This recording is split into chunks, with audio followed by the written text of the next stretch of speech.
নমস্কার সুপ্রিয় দর্শকবৃন্দ, আশা করি আপনারা সবাই ভালো আছেন। আজকের এই বিশেষ প্রতিবেদনে আমরা আলোচনা করব বাংলার বাজারে হঠাৎ করে আলুর দাম লাফিয়ে বেড়ে যাওয়ার আসল কারণ এবং এর ভবিষ্যৎ প্রভাব। তো চলুন শুরু করা যাক। গত কয়েক সপ্তাহ ধরে রাজ্যের বিভিন্ন বাজারে আলুর দাম হঠাৎ করেই বেড়ে গেছে। পাইকারি বাজারে প্রতি বস্তায় কোথাও 100 টাকা থেকে 150 টাকা পর্যন্ত দাম বৃদ্ধি লক্ষ্য করা যাচ্ছে। জুন জুলাই মাসে যেখানে প্রতি কুইন্টাল আলুর দাম তুলনামূলকভাবে কম ছিল, সেখানে এখন সেই দাম অনেকটাই বেড়ে গিয়েছে। দীর্ঘদিন দাম কম থাকায় কৃষক ও আলু সংরক্ষণকারীরা ক্ষতির মুখে পড়েছিলেন। এখন দাম বাড়ায় তারা কিছুটা স্বস্তি পেয়েছেন। তবে প্রশ্ন হলো, কেন হঠাৎ করে এই দাম বৃদ্ধি? বিশেষজ্ঞদের মতে এই দাম বৃদ্ধির পিছনে প্রধান ভূমিকা রেখেছে ভারী ও অতি ভারী বৃষ্টিপাত এবং প্রাকৃতিক দুর্যোগ। রাজ্যের একাধিক জেলায় টানা ভারী বৃষ্টির ফলে বহু ফসলের ক্ষতি হয়েছে।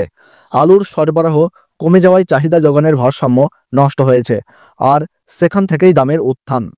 আবহাওয়া দপ্তরের সর্বশেষ পূর্বাভাস অনুযায়ী আগস্টের শেষের দিকে বঙ্গোপসাগরে একটি গভীর নিম্নচাপ তৈরি হওয়ার সম্ভাবনা রয়েছে।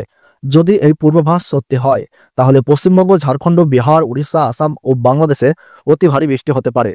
ফসল, গোডাউন, হিমঘর ও পরিবহন ব্যবস্থায় বড়সড় ক্ষতি হতে পারে। এর ফলে আলুর দাম আরও বাড়তে পারে। বড় বড় আলু সংরক্ষণকারীরা এখন এই দুই ধাপে কাজ করছেন। কিছু আলু এখনই বিক্রি করে খরচের টাকা তুলে নিচ্ছেন এবং বাকি আলু মজুত রেখে ভবিষ্যতে বেশি দামে বিক্রি করার আশায় রয়েছেন। কারণ যদি সরবরাহ আরও কমে যায়, তাহলে আগামী কয়েক মাস ধরে আরও দাম বাড়বে। তবে এখানে ঝুঁকিও রয়েছে। যদি হঠাৎ সরবরাহ স্বাভাবিক হয় বা সরকার হস্তক্ষেপ করে, দাম পড়েও যেতে পারে। বাজার করার সময় খুঁজে দেখুন কোন দোকানে কম দামে ভালো মানের আলু পাওয়া যাচ্ছে। একেবারে বেশি না কিনে অল্প অল্প করে কয়েকদিন অন্তর কিনুন। দাম ওঠা নেওয়ার সুবিধা নিতে পারবেন এবং বাজারে খবর রাখুন। আলুর দাম বৃদ্ধির পেছনে রয়েছে একাধিক কারণ: বৃষ্টি, ফসলের ক্ষতি, কম সরবরাহ, প্রাকৃতিক দুর্যোগ ও ব্যবসায়ীদের কৌশল। আমরা ক্রেতারা সচেতন হলে এবং ব্যবসায়ীরা সঠিক সিদ্ধান্ত নিলে বাজার কিছুটা হলেও স্থিতিশীল হতে পারে। বন্ধুরা, এই বিষয়ে আপনার মতামত নিচে কমেন্ট বক্সে জানাতে ভুলবেন না। ভিডিওটি ভালো লাগলে লাইক করুন, আর আপনার জেলার আলুর বাজার দর জানতে চাইলে কমেন্ট বক্সে জেলার নামটি লিখে জানান।